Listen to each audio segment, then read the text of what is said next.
Number 8. Jimmy Hoffa? The man known as Jimmy Hoffa was the leader of a union group called the Teamsters. In 1952, he was vice president of the Teamsters, and from 1958 to 1971, he was their full-on president. Those roles gave him a lot of power in many different areas. It also meant that he was connected with some very powerful people, mainly the mob. He used his position to gain power through said mob, and that eventually led him to serve a 13-year jail sentence for various crimes. Or at least, that's what would have happened if he didn't resign as the Teamsters president with a pardon deal from US President Richard Nixon. This is where his tale gets interesting, because in 1975 he went to a dinner meeting and never came back. Apparently, according to testimony from his wife, he was supposed to meet with some mob members but got, quote, stood up, and he called his wife to tell her that. But after that call, he was gone, and the mystery of who killed Jimmy Hoffa began in earnest. To this day, his body has never been found, and the case is impossible to solve for the most part because of the lack of evidence and all the witnesses now being too old and not talking or dead. But what if you were to put a twist on this tale? Since nobody was found and they looked very hard, what if Jimmy Hoffa didn't die in 1975? What if instead he faked his own death? It's hardly the weirdest conspiracy theory about what happened to Hoffa, and if you think about it, him faking his death would make sense in some ways. After all, he likely knew that because of his pardon deal and him no longer being in charge of the Teamsters, that the mob might have thought he would rat, if he didn't already, and that could cause them a lot of problems. Jimmy Hoffa was many things, but a fool is not one of them.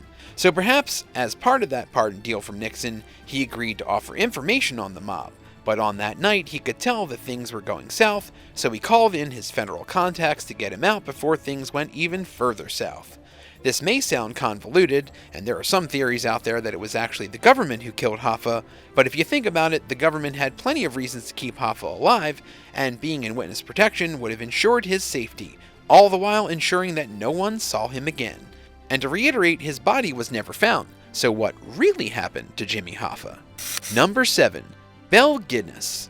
You might know the name Belleguinness for her nickname, Lady Bluebeard.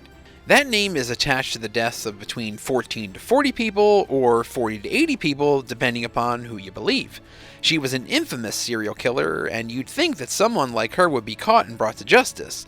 But rarely are things that simple, especially when you're as crafty as Guinness. Guinness emigrated to America from Norway in the late 1880s, and by 1900 she had already been widowed after the death of her first husband, which would be tragic in and of itself. But many feel that the reason he died was because she poisoned him, which is a pattern you'll see repeated soon enough. She got married a second time, and he too met a terrible end. This time around, though, his head got bashed in. According to her, a meat grinder had fallen from a high shelf and killed him. How convenient.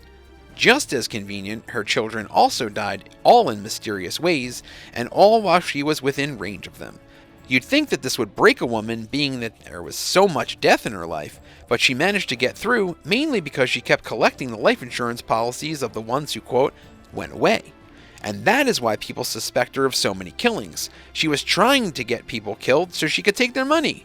She took out personal ads in the paper featuring texts like, "Comely widow who owns a large firm in one of the finest districts in LaPorta County, Indiana, desires to make the acquaintance of a gentleman equally well provided with the view of joining fortunes. No replies by letter considered unless the sender is willing to follow the answer with a personal visit. Triflers need not apply." Joining fortunes indeed. She eventually got caught more or less by the brother of one of the victims, who went to the police to explain what he felt she had done. Before they could investigate, her house burned to the ground. Under a section were the bodies of her children and one headless woman's body, one that many felt to be Guinness. The arsonist was caught and convicted, but he later confessed that Guinness was alive and that she set up the fire with him to get away, as she had taken $6 million from her victims. You'd think by this point in time that the body found of Guinness would be tested to see if it was her or not, and in 2008, it was. The results? Inconclusive. Number 6. Faking death to prove cheating. There are all sorts of stories out there about, quote, angry spouses going and doing things to prove something about their partner. But for one Rebecca Nielsen, she went really far to prove that her husband wasn't exactly above board.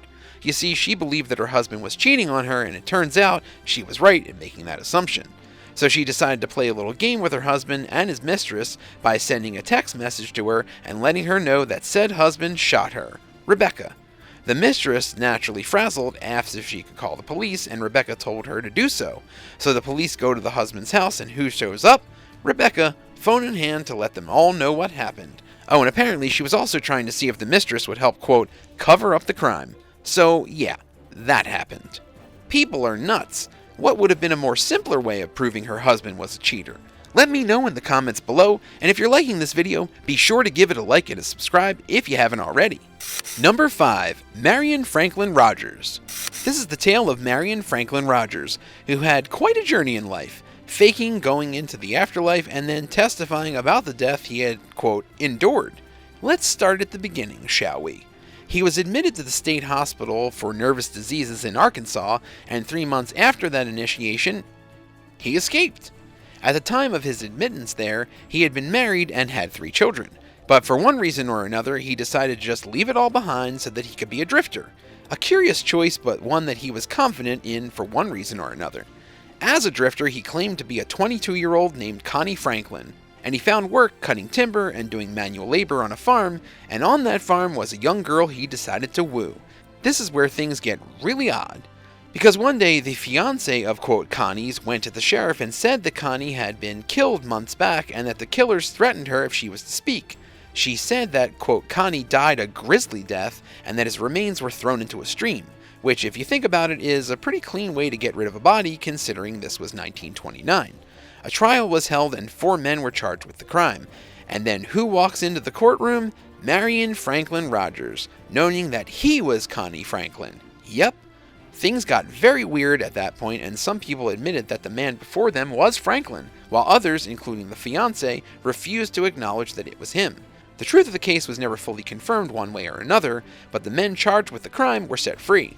Rogers/Franklin later died in 1932. Number 4. Julie Wheeler and her fake death plot. There are many reasons, believe it or not, to try and fake one's death. But one that constantly comes to mind in the brain of those in trouble is to use it as a method to get out of doing jail time. Such is the case of Julie Wheeler and her family. The family in question was from West Virginia, and one day while on a trip, her husband claimed that his wife had lost an earring and was searching for it when she fell off a cliff. To help sell this story, he told the police and asked for help finding her. Following the report, various organizations, including local authorities and the National Park Service, joined together in emergency search efforts for Julie, even using canines to try and track her scent, all to no avail. The reason that it was to no avail was that she was nowhere near that area. Later on, the police searched the house for electronics that could lead to her finding, and to their surprise, she was hiding in a closet in the basement. Quote, "It was all planned. The entire thing was planned," Trooper C.A. Dunn noted. The reason for all of this was because Wheeler had an ongoing case against her that was likely to put her in jail for about 10 years. And because of that, they felt that faking her death was the easiest way out of that situation. Instead, both of them were arrested for conspiracy to commit a felony, conspiracy to commit a misdemeanor, and filing a false emergency report, all of which include jail time and fines. So she went from trying to flee jail time to ensuring that she'd get more of it. Number 3. Juan Pujol Garcia. Now here is a tale that many of you won't expect. Because Juan Pujol Garcia was a decorated World War II spy, and after the events of the war, and no doubt fearing what might happen with Germany after the fall of Adolf Hitler, Garcia and his handlers faked his death for the sole reason of inserting him into Germany to keep an eye out for him. Fast forward 4 decades later, and he was eventually found and exposed by an investigative reporter. He was able to return to his wife after that, who never thought for a moment that he was dead, and he would go on to be named one of Britain's best spies ever. One has to admire the dedication to go undercover for 40 years because his country asked him to. Number 2. Alfred Rouse. Alfred Rouse was very much a petty man, and one willing to do extreme things in order to try and get out of what he owed. He was someone who owed quite a bit of money in child support, but he didn't want to pay. Mostly because they were his illegitimate children, and thus he probably felt he didn't, quote, need to support them. Okay, I guess that makes some sense. Desperate to get out of the payments, Rouse came up with a, quote, foolproof plan. It involved him lighting up his car with a body inside. Not his body, of course. Rather, he picked up a hitchhiker, killed them, and made sure they couldn't be identified, then lit the car on fire. Due to this being done in the early morning, he thought he would get away scot-free. However, he was seen by a couple of eyewitnesses and they reported it to police. Naturally, Rouse tried to get out of this, but even he couldn't convince them that this was a kind of misunderstanding, and he was promptly hanged. The true tragedy of this fake death story was the real death of the hitchhiker, who to this day has not been identified. Number 1. John Stonehouse. Finally, we have the tale of John Stonehouse, a Labour Party member in the British Parliament, as well as the son of a mayor. His career was actually quite pronounced, and he dreamed of one day becoming the Prime Minister. The problem, though, was that while he was accomplished, he had some, quote, issues that were preventing him from achieving his dream, as well as having a happy life. In short, he wanted to be with his lover, who happened to be his secretary, and decided, after being inspired by the Day of the Jackal, to create a fake persona in the form of A.J. Markham, even getting paperwork like a passport and a bank account for A.J. Eventually, in 1974, he staged his own disappearance while on a trip to Florida. In truth, he might have gotten away with it all, but another case actually brought attention to him in a roundabout way, and eventually, the police found out that he was John Stonehouse. His punishment for his fake death and the way he went about building up his identity was 7 years in prison. Oh, and he never became Prime Minister. Thanks for watching. What do you think about these people that faked their own deaths? Do you think Jimmy Hoffa did? Let me know in the comments below, and don't forget to subscribe if you haven't already. I'll see you next time on the Bored Badger.